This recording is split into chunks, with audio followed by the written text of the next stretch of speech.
Hey everyone, and welcome back to the channel. Let's talk about something real today.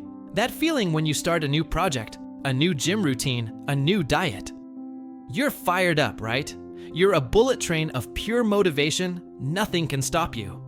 You visualize the success, the results, the finish line. It feels amazing. But then, day 3 rolls around. Or maybe it's week 2. The alarm clock feels heavier. The initial excitement has worn off, replaced by the dull reality of the daily grind. That fire that was roaring inside you, now it's just a flicker. Sound familiar? We've all been there. This is the exact moment where most dreams die, and it's because we've been sold a lie. We've been told that motivation is the key to success, but it's not.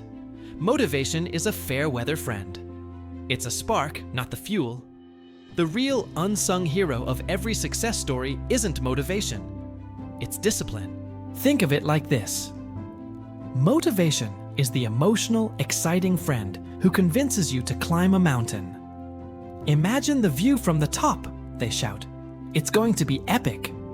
And you get swept up in the vision. Discipline is the quiet, reliable guide who shows up the next morning at 4 a.m., backpack ready, saying, "All right, one step at a time.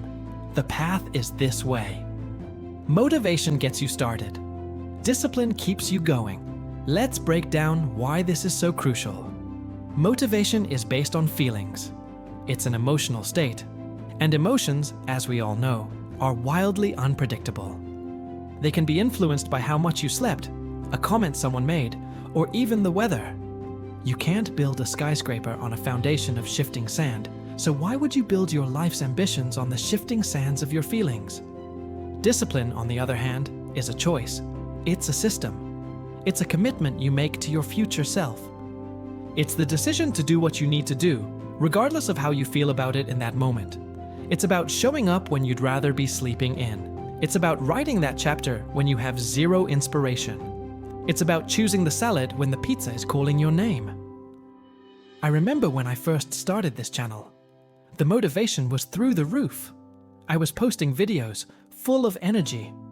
Then the views were low. The subscriber count barely moved. My motivation plummeted. I felt like a failure. I thought, what's the point? Nobody's watching. I almost quit. But then I made a decision.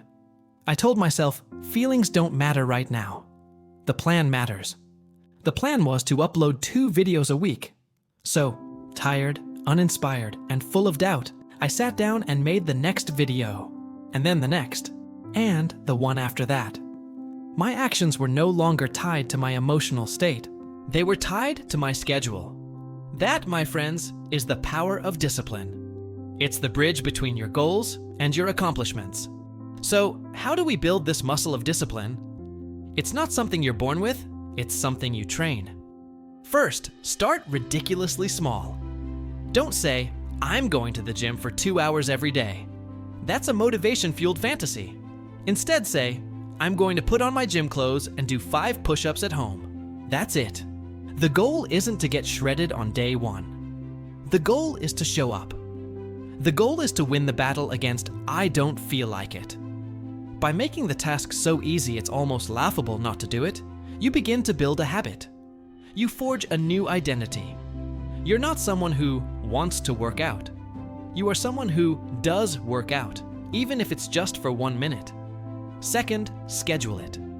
Don't just try to find time. Put it in your calendar like a doctor's appointment you can't miss. 8 a.m., 8:15 a.m., write 100 words. 6 p.m., 6:30 p.m., walk around the block. When it's on the schedule, it becomes non-negotiable. You're not relying on feeling motivated, you're relying on your calendar.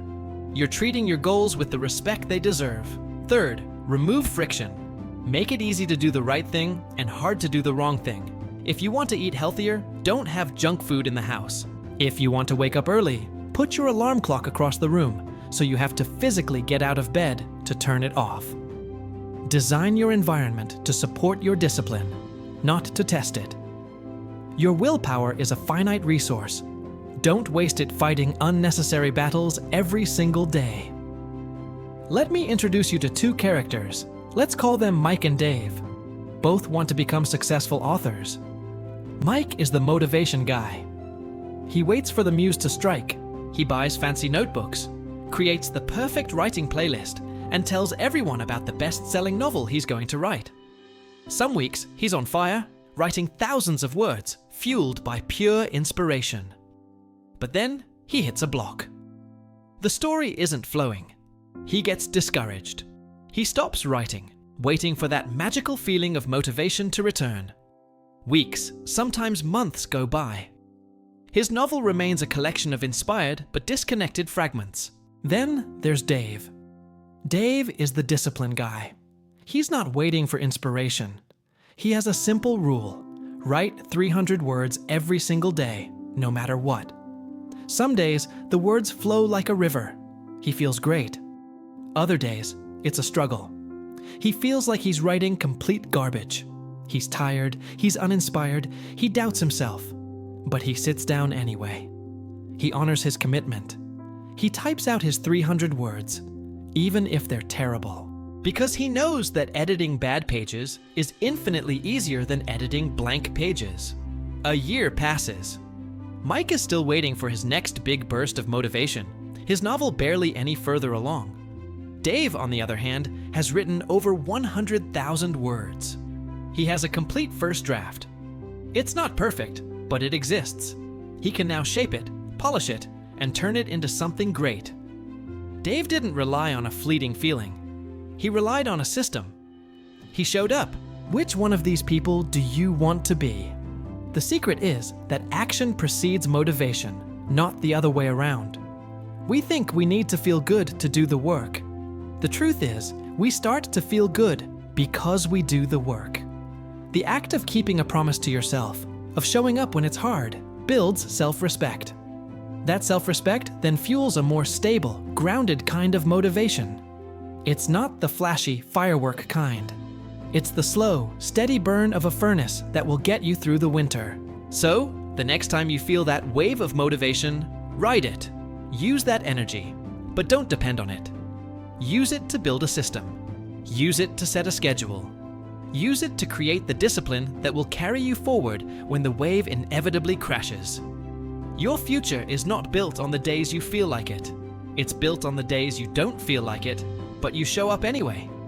That is the ultimate competitive advantage. While everyone else is waiting for the mood to be right, you are putting in the reps. You are laying the bricks. You are moving forward, one disciplined step at a time. Discipline is the engine. Motivation is just the ignition. Don't be the person who loves the sound of the engine starting, but never actually leaves the driveway. Be the person who chooses a destination and drives, rain or shine, until they get there. Thank you so much for watching.